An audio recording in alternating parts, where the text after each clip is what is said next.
Welcome back to the WAER studios. I'm your host, Kevin Barry. The English author Thomas Brown once wrote, "I am the happiest man alive. I am more invulnerable than Achilles. Fortune hath not one place to hit me." James Sutherland knew that feeling for most of the Big East tournament. He seemingly couldn't miss, hitting a record 19 threes before Syracuse lost in the championship to Louisville. So we decided to try and get an idea what Sutherland was feeling when he was draining all those long-range shots. Let's get it started in here.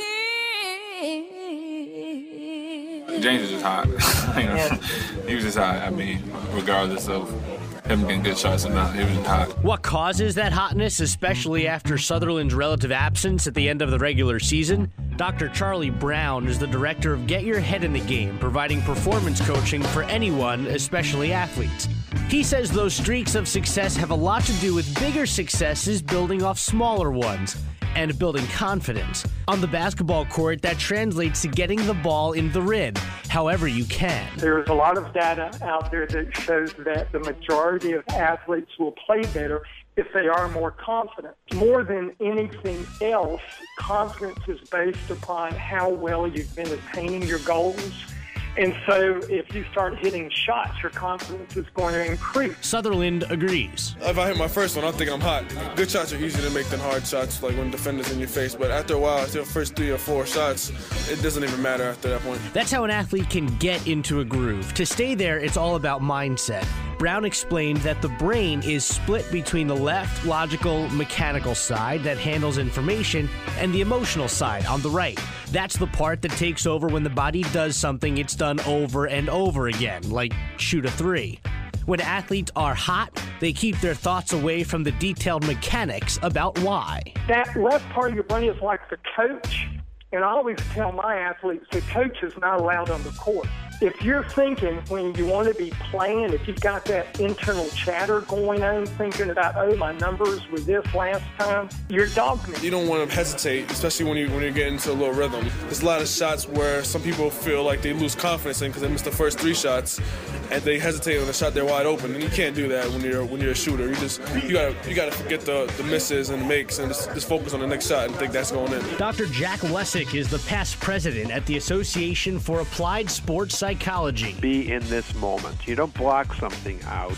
You just pay so much attention to what's happening right now that you don't have to block it out because it doesn't even come into mind. And I'm working with basketball players, and I say even if your mind is a half second behind, if you're thinking about that foul that was called on you unfairly, and you're a half second lingering about that, you're not seeing what's going on right now. You want to be paying attention to where you're paying attention. When a player is playing their best in a reactive sport such as basketball, their attention inevitably is outward.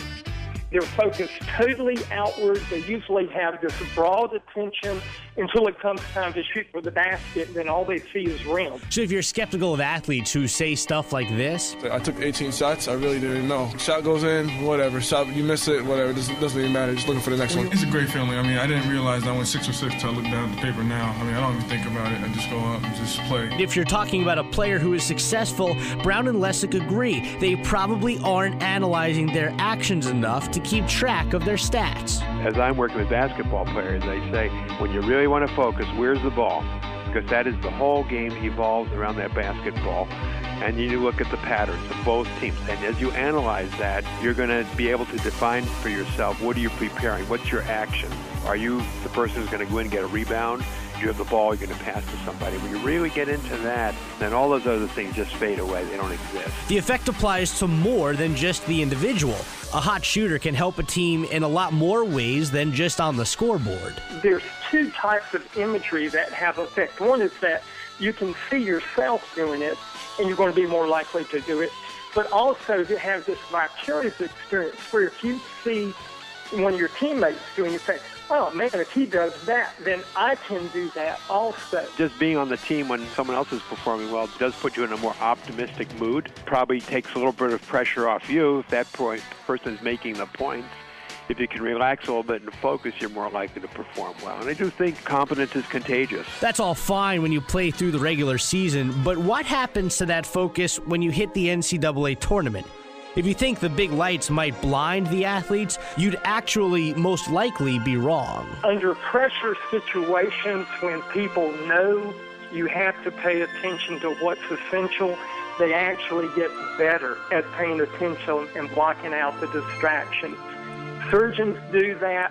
Surgeons are great at blocking out distractions when it's essential.